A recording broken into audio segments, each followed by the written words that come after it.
हाय दोस्तों, मेरा नाम है संदीप और आप सभी का इस वीडियो में स्वागत करता हूं। इसके पहले वाले वीडियो में हमने प्रश्नावली 1A का पार्ट 3 हल कर चुके थे। आज हम आपके लिए लेकर आए हैं पार्ट 4। ये जो मैं वीडियो बना रहा हूं उन बच्चों के लिए बना रहा हूं जो 2023 और 24 में सत्र के लिए है, यानी 2023 में जो एग्ज़ाम देने वाले हैं उनके लिए वीडियो है। और जो नया सिलेबस लागू है उस पैटर्न पर मैं ये वीडियो बना रहा हूँ। तो प्रश्न इससे पहले में हल कर चुके थे। आज हम आपके लिए ले आए हैं प्रश्न संख्या 9, जो 9 से हम शुरू करेंगे। तो चलिए बिना किसी देरी के वीडियो को शुरू किया जाता है। कर जांच कीजिए कि क्या किसी प्राकृतिक संख्या n के लिए संख्या 6 के पावर n अंक 0 पर समाप्त हो सकती है कि नहीं। कह रहा है जो 6 का पावर n है ये 0 पर समाप्त हो सकती है कि नहीं। ये प्रश्न काफ़ी बार बोर्ड में पूछा जा चुका है, परीक्षा की दृष्टि से काफ़ी महत्वपूर्ण है। तो देखिए, कोई भी संख्या अगर 0 पर समाप्त होना चाहती है तो उसके गुणनफल के रूप में, यानी उसका जब हम अभाज्य गुणनखंड करते हैं तो उसके गुणनफल के रूप में 2 गुणे 5 जरूर आना चाहिए, तभी वो संख्या 0 पर समाप्त हो सकती है, अन्यथा नहीं। तो यहाँ पर नोट करने वाली पॉइंट है हमारे पास। नोट क्या है, यदि कोई संख्या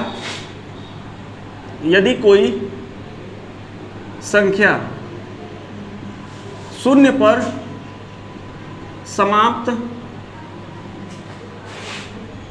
होना चाहती है तो उस संख्या का अभाज्य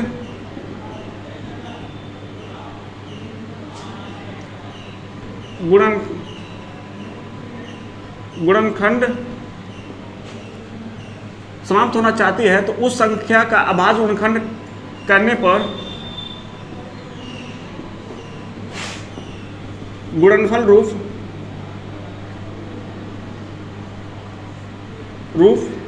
2 गुणे 5 के रूप का, अच्छा देखिए, कोई संख्या 0 पर समाप्त होना चाहती है तो उस संख्या का अभाज्य गुणनखंड करेंगे। अभाज्य गुणनखंड करने पर जो गुणनफल रूप होगा वो 2 गुणे 5 के रूप का होना चाहिए, के रूप का होना चाहिए। अब देखिए 2 गुणे 5 आ गया, इससे अधिक भी हो जाएगा तो कोई दिक्कत नहीं है, लेकिन एक बार 2 गुणे 5 जरूर आना चाहिए, तभी वो संख्या 0 पर समाप्त हो सकती है, अन्यथा नहीं।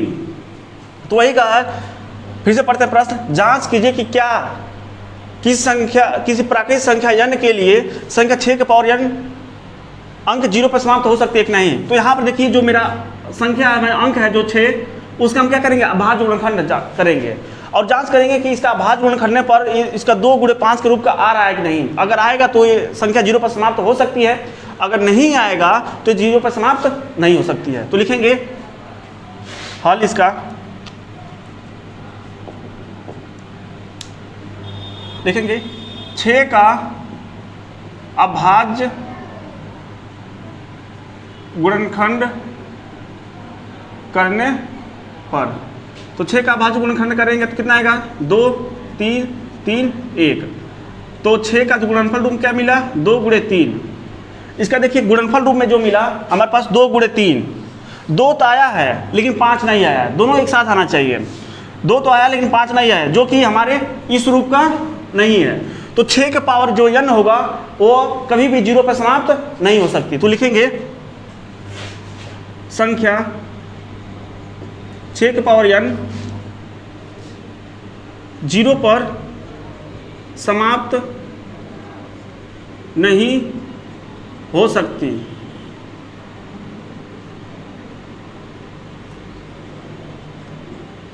क्योंकि संख्या का अभाज्य गुणनखंड करने पर उसका गुणनफल 2 गुणे 5 के रूप का नहीं है।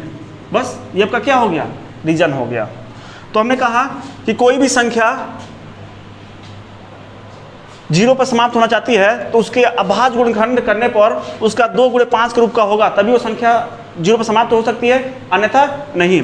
तो 6 का हमने अभाज्य गुणनखंड किया, जो इसका गुणनफल रूप 2 गुणे 3 के रूप का आया, जबकि ये 2 गुणे 5 के रूप का आना चाहिए, नहीं आया था। तो इसलिए क्या है, 0 पर समाप्त नहीं हो सकती, क्योंकि संख्या का ऐसे लिखिए, संख्या का अभाज्य गुणनखंड करने पर उसका गुणनफल रूप 2 गुणे 5 के रूप का नहीं है, अतः संख्या 0 पर समाप्त नहीं हो सकती, जो हमने ऊपर लिख दिया है। तो उम्मीद कर रहा है कि ये प्रश्न आपको समझ में आया होगा। तो इसका अगला प्रश्न देखते हैं। अब देखेंगे इसका गुणनफल रूप 2 से अधिक है, तो ये क्या हो गया, यह एक भाज्य संख्या है। तो लिखेंगे यह भाज्य संख्याएं हैं। बस ये इसका क्या हो गया, रीजन हो गया। ठीक है ना, समझ में आओ तो ही आपको सबके। आप चलते हैं इसके दूसर का पार्ट क्या कर रहा है, यही भी देख लेते हैं इसका। तो ये दिया आपके पास, क्या दिया लिया, 6 गुणे 5 गुणे 4 गुणे 3 गुणे 2 गुणे 1 प्लस 5। अब एमन देखा जाता है, एमन उभयनिष्ठ का बा हमार 5 देखा एवं बा, अब 5 एवं बा, तो 5 एमन हम कॉमन ले लें, तो बचल का 7 गुणे 5 तो कॉमन मेरा चला गया है, 6 गुणे 4 गुणे 3 गुणे 2 गुणे 1 प्लस का 1, क्योंकि 5 मेरा बाहर चला गया है। आप गुणा करें जा, गुणा क्या हुई देखो, इसका करेंगे तो कोई बराबर, द्वितीय 6 6 चौक 24 7 छक 42 गुणे 24 प्लस क्या हो गया 1, तो 5। अब देखिए 42 में 24 से गुणा कर दीजिए, गुणा कर लिए क्या आई, 4 दूना 8, 4 चौक 16, 2 दूना 4, 4 दूना 8, 8 10 9 1 10। ठीक है ना, फिर से देखो ना, 4 दूना 8, 4 चौक 16, 2 दूना 4, 2 चौक 8, 8 6 4 10 के 0, 8 1 9 9 1 10। ये आपके पास आ गया 1008 प्लस क्या 1, तो 5 गुणे 1009। अब आपको पता है इसके गुणनफल के रूप में 1 होता है, तो इसका गुणनफल रूप क्या हो गया, 1 से अधिक हो, 1 से अधिक है, इसका मतलब ये भी मेरा क्या है, एक भाज्य संख्या है। तो लिखेंगे यह एक भाज्य संख्या या संख्याएं हैं। ये मेरा क्या हो गया, आंसर हो गया। तो उम्मीद करना है कि आपको ये समझ में आया होगा। अब देखते हैं मेरा अगला प्रश्न, यानी कि 10वां है। 10वां क्या कह रहा है, कह रहा व्याख्या कीजिए कि 7 गुणे 11 गुणे 13 प्लस 13 और 7 गुणे 6 गुणे 5 गुणे 4 गुणे 3 गुणे 2 गुणे 1 प्लस 5 भाज्य संख्याएं क्यों हैं। हमें बताना कि ये भाज्य संख्याएं क्यों हैं। तो इसको, इस प्रश्न को हल करने से पहले हम पहले भाज्य और अभाज्य संख्याएं देख लेते हैं कि क्या होती हैं। भाज्य संख्याएं, भाज्य संख्या और अभाज्य संख्या। अभाज्य संख्या, तो भाज्य संख्या और अभाज्य संख्या किसे कहते हैं, देखते हैं। अभाज्य संख्या किसे कहते हैं, तो वे संख्या जो स्वयं से कटे और किसी भी अंक से न कटे, उन्हें हम अभाज्य संख्या कहते हैं। भाज्य संख्या किसे कहते हैं, अभाज्य संख्या को छोड़कर जितनी भी संख्याएं प्राप्त होती हैं उन्हें हम भाज्य संख्या कहते हैं। तो इसको समझते हैं, भाज्य संख्या मेरा क्या था, क्या होगा, 2 3 5 7 11 ऐसे आपका चलता चला जाएगा। ये सब क्या है, अभाज्य संख्या है, क्योंकि ये स्वयं से कटेगा और किसी भी अंक से ना कटेगा, नहीं कटेगा। 2 से ही कटेगा और किसी भी अंक से नहीं कटेगा। 3 से कटेगा और किसी भी अंक से नहीं कटेगा। 5 से कटेगा और किसी भी अंक से नहीं कटेगा। 7 भी स्वयं से कटेगा और किसी से नहीं कटेगा। इसी तरह चलता चला जाएगा। अब जितने भी अभाज्य संख्या प्राप्त हुई हैं उन सभी की संख्या को छोड़ देंगे तो अब जो संख्या प्राप्त होगी उसे हम भाज्य संख्या कहते हैं। भाज्य संख्या में क्या होगा, 2 तो लिख लिए हैं, 4 हो गया, 6 हो गया आपका, 8, 9, 10, ये सब क्या हैं, भाज्य संख्या है। अगर अभाज्य संख्या का गुणनफल रूप देखेंगे तो इसका गुणनफल रूप 2 और 1 हो सकता है, होगा। 3 गुणे 1 होगा, 5 गुणे 1 होगा, 7 गुणे 1 होगा, 11 गुणे 1 होगा। यानी इसका गुणनफल जो होता है अभाज्य संख्या का वो अधिक से अधिक 2 हो सकता है। देखिए 2 ही मिला है मेरा, अधिक से अधिक 2 हो सकता है। लेकिन भाज्य संख्या का जो गुणनफल होगा वो 2 से अधिक ही होगा।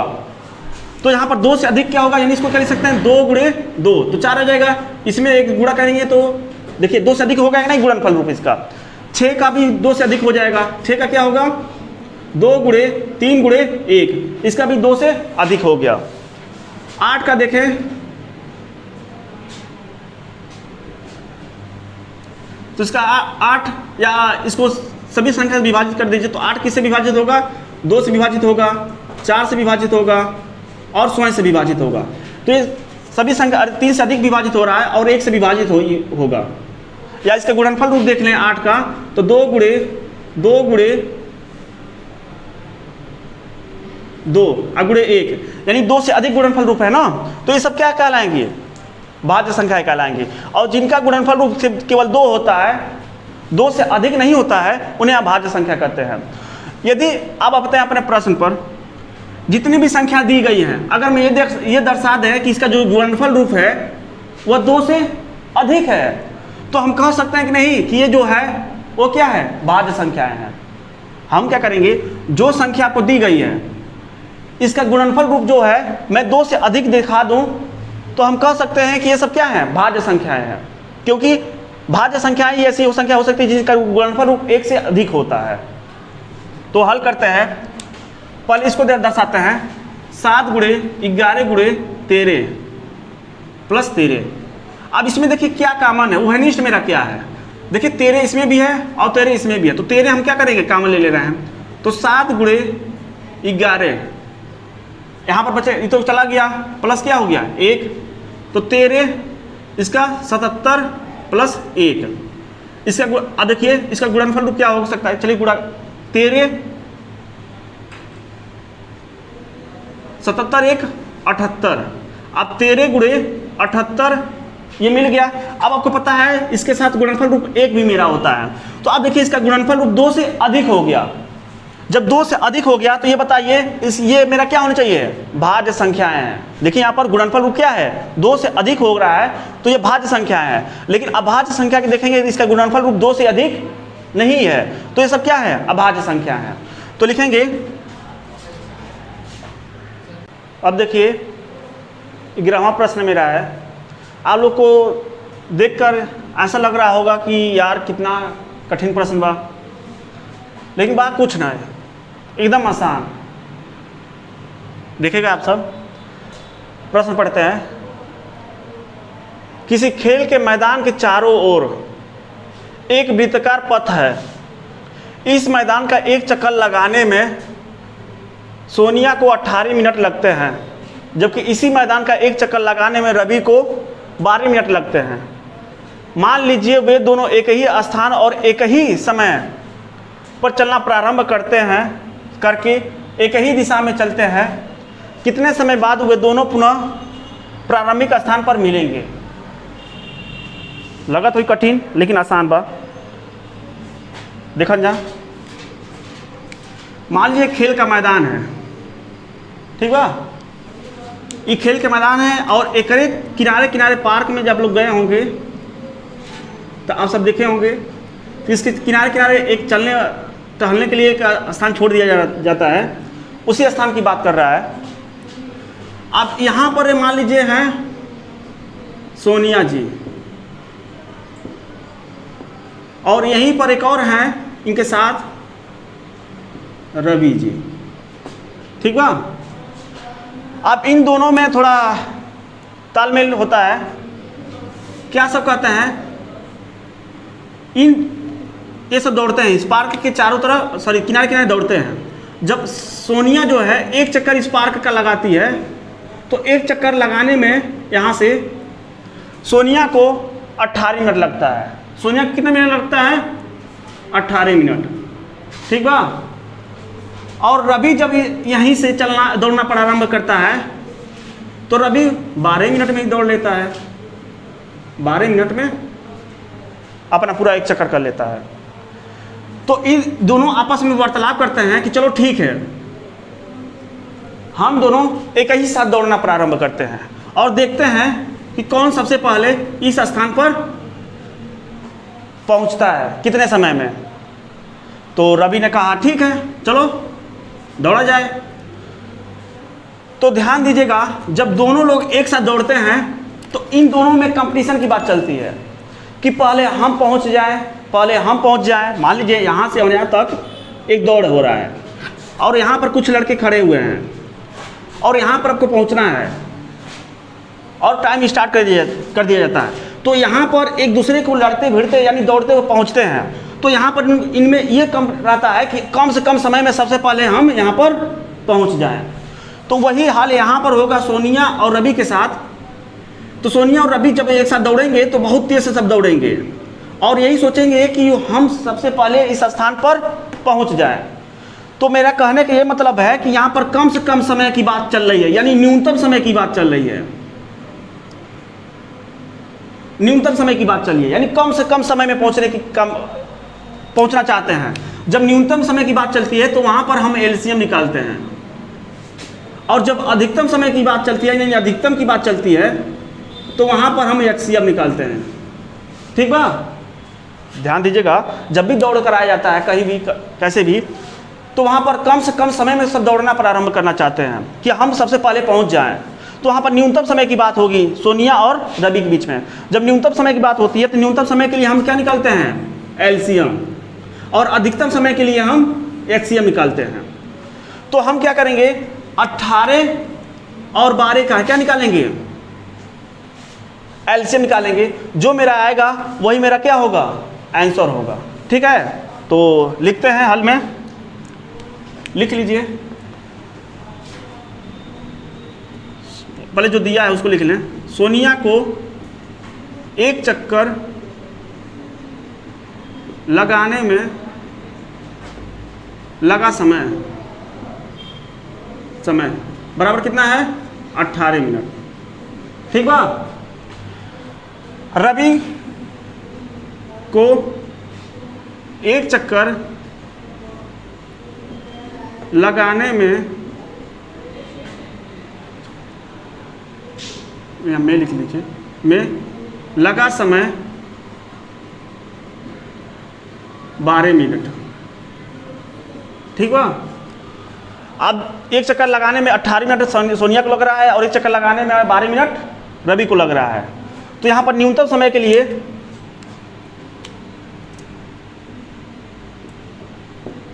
समय की बात चल रही है।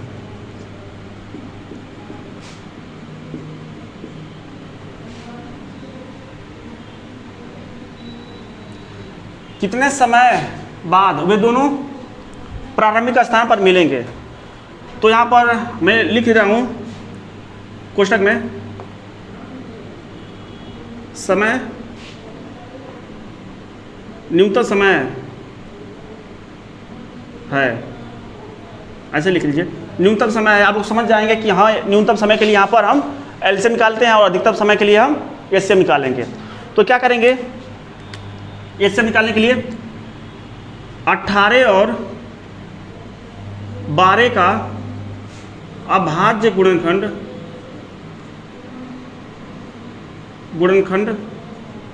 करने पर, 12 और 18 का अभाज्य गुणनखंड करने पर, तो अभाज्य गुणनखंड करते हैं 18 का और 12 का, कर 2 से काटा 9 आए, फिर 3 से काटा 3 आए, फिर 3 से काटा तो 1 आए, 2 से काटा तो 6 आए, फिर 2 से काटा 3 आए, फिर 3 से काटा तो 1 आए। ठीक बा। आप क्या करेगा, 18 और 12 का है आपके HCF निकालेगा। तो HCF किसका, 18 12 का। तो इसका गुणनफल रूप तो लिख लें इसका, 18 और 12 का। 18 गुणनफल का वही 2 गुणे 3 गुणे 3 गुणे 1, और 12 का 2 गुणे 2 गुणे 3 गुणे 1। HCF का होला पहले सॉरी एलसीएम। HCF क्या होता है, जो दोनों में उभयनिष्ठ हो उसे हम HCF निकालते हैं। सॉरी यहाँ एलसीएम की बात चल रही है ना, सॉरी एलसीएम की बात चल रही है। तो HCF पहले समझ लेते हैं। HCF क्या होता है, जो दोनों गुणनफल में उपस्थित हो उसे HCF में रखा जाता है, और बाकी जितनी भी संख्या बचता है उसको भी लेकर वो आपका क्या हो जाता है, एलसीएम। तो यहाँ पर देखिए 2 यहाँ पर है, एक 2 मिल गया, 3 यहाँ पर है, यहाँ पर एक 3 मिल गया।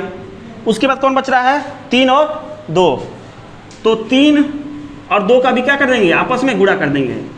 आप गुणा करते हैं, 2 तिहाई 6, 6 तिरिक 18, 18 दूनी 36, यानी उनको कितना मिनट लगेगा एक साथ चक्कर लगाने में। वो कितने समय के बाद वो पुनः स्थान पर पहुँचेंगे, प्रारंभिक के स्थान पर 36 मिनट के बाद वो पुनः अपने प्रारंभिक स्थान पर पहुंचेंगे। तो उम्मीद कर रहे हैं इस तरह ये आपको प्रश्न समझ में आया होगा। फिर से एक बार देख लिया जाता है। यहाँ पर देखिए सोनिया और रवि में एक न्यूनतम समय की बात चल रही है, क्योंकि वो चाहते हैं कि सबसे पहले हम पहुंचे, कंपटीशन की बात चल रही है। जब न्यूनतम समय की बात चल रही है तो यहाँ पर न्यूनतम आया है, तो इसके लिए हमें एलसीएम निकालते हैं, और अधिकतम समय के लिए HCF। तो कुछ नहीं करना है, जो आपके पास दिया गया है 12 और 18, इन दोनों का क्या निकाल दीजिए, एलसीएम निकाल दीजिए, और एलसीएम में आने के बाद जो आपका मिलेगा वही उसका क्या होगा, आंसर होगा। आप देखा 12वां प्रश्न का हमार नीचे दी गई आकृति में x तथा y का मान ज्ञात कीजिए। जो आकृति नीचे दियल गई बा एवं आपके x और y का मान प्राप्त करेगा, कि x और y के स्थान पर जिस तरह ये सब संख्या दिहले आ, उसी तरह x और y के स्थान पर कौन सी संख्या आई। तो इसके पहले हम लोग प्रश्न हल कर चुके हैं। क्या था, जैसे कि मान लीजिए आपके पास कोई एक संख्या हमने 10 लिया था। अब इस 10 का आप अभाज्य गुणनखंड करते हैं, तो 2 से काटे 5 आएगा, फिर 5 से काटे तो 1 आएगा। तो 10 एक बाक्स में रख लें तो इसका गुणनफल हमारे पास मिल गया 2, और अगले बाक्स में 5। ठीक बा। इसी तरह आपके पास 15 है, तो 15 का अभाज्य गुणनखंड करेंगे 3 से 5, फिर 5 से 1, तो अगले का गुणनखंड मिल जाए 3, और अगले बाक्स में 5। तो ये बताइए, इसको आप 10 बराबर इसको 2 गुणे 5 लिख सकते हैं कि नहीं, और से लिख सकते हैं इसको, क्योंकि इसको भी हल करेंगे तो 10 बराबर 10, दोनों तरफ का आंसर क्या आएगा, बराबर ही आएगा। तो इसी मेथड का इस्तेमाल करके हम इस आकृति को हल करेंगे। तो देखते हैं। अब देखिए ये जो यक्ष है, इस यक्ष से 2 संख्या निकली है, एक 3 निकला है और 195 निकला है। तो आप इसको ऐसा नहीं लिख सकते हैं हल में, यक्ष बराबर 3 गुणे 195। तो यक्ष बराबर क्या होगा, गुणा कर दें इसका, 3 पच्चे 15 5 हासिल 1, 3 और 27, 27 1 28 हासिल 2, 3 एक 3, 3 2 5। ये मेरा क्या मिल गया, यक्ष का मान। अब इसी तरह y का निकालना है, तो y देखिए y से y के बाक्स से 2 संख्या निकली है, तो y बराबर आपके पास हो गया 5 गुणे, इन दोनों का आपस में गुणा करें। देखिए जिस जहाँ से निकलता है 2 3, और 19 संख्या का आपस में क्या कर देते हैं, गुणा। तो 5 गुणे 13, तो 13 पच्चे 65। ये आपका क्या हो गया, y का मान मिल गया। बस इतना है। तो उम्मीद करते हैं ये प्रश्न समझ में आया होगा।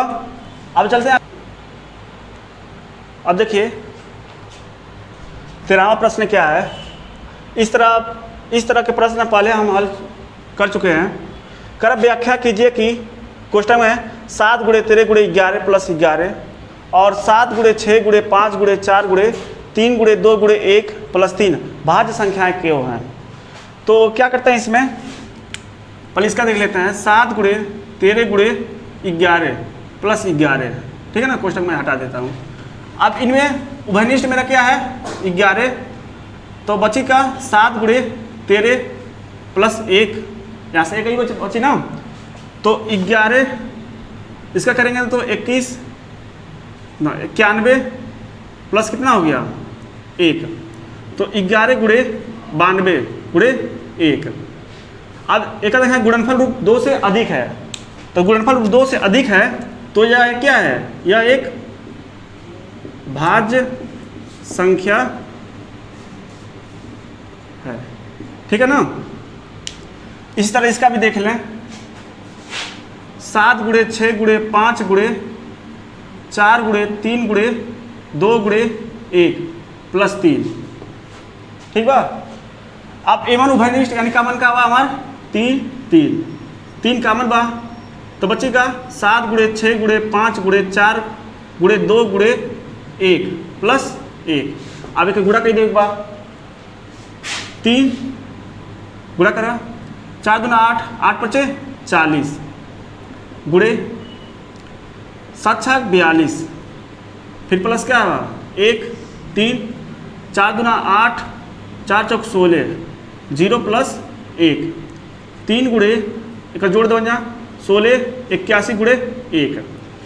अब एक भी गुणनफल 2 से अधिक बा, तो यो हमारे क्या हुई एक भाज्य संख्या हुई, लिखेंगे यह एक भाज्य संख्या है। अगर ये गुणनफल 2 से अधिक नहीं रहत अभाज्य हो जाता, यो अभाज्य हो जाता, लेकिन 2 से अधिक बार गुणनफल रूप एक वजह इकाबा एक भाज्य संख्या बा। तो अब चलिए इसका लास्ट प्रश्न है 14, उसको भी देख लेते हैं। अब देखिए प्रश्नावली 1.1 का लास्ट प्रश्न 14 क्या कर रहा है, नीचे दी गई आकृति में x, y तथा z के मान ज्ञात कीजिए। जो आकृति दी गई है इसमें x, y और z का मान ज्ञात करना है। तो देखते हैं क्या किया इस प्रश्न में क्या करते हैं हम लोग कि जो x से जो दोनों गुणनफल मिला है, इन दोनों का गुणनफल यानी इन दोनों का गुणा करके हम इसके क्या करेंगे बराबर कर देंगे। फिर इसी तरह इन दोनों का गुणा करके इसके बराबर कर देंगे। फिर इसी तरह इसका और इसका गुणा करके इसके हम क्या करेंगे बराबर कर देंगे। तो हल करते हैं, जो x होगा इनके दोनों संख्या के गुणनफल के क्या होगा बराबर होगा 33 81, और यहाँ से जो आपका y होगा वह इन दोनों के गुणनफल के बराबर होगा 161, और जो 161 होगा वह इन दोनों के गुणनफल के क्या होगा बराबर होगा। तो यहाँ से डायरेक्ट x का मान निकाल लेते जो गुणा करके 2 2 8 16 6 हासिल 1 6 1 7 2 3 6, यहाँ से x का मान आ गया आपका। अब देखिए y का मान क्या होगा, इसका इसमें गुणा कर दें तो 7 7 6 42 2 हासिल 4 7 के 7 7 4 11, ये आपका क्या मिल गया y का मान मिल गया। अब यहाँ से z का मान निकाल लें, तो z का मान निकालें यहाँ से तो 161, z का मान निकालने के लिए गुणे में है 7 तो भाग में चला आएगा बराबर z, तो 7 से भाग दें, देखिए 7 दूना 14, 2 चला गया 7 त्रिक 21, यानी कि z का मान क्या मिल गया हमारे पास 23। इस तरह x, y तथा z का जो मान है वो आपके पास कितना है 67 62 11 27 तथा 23 है। ये आपका फाइनल आंसर हो गया।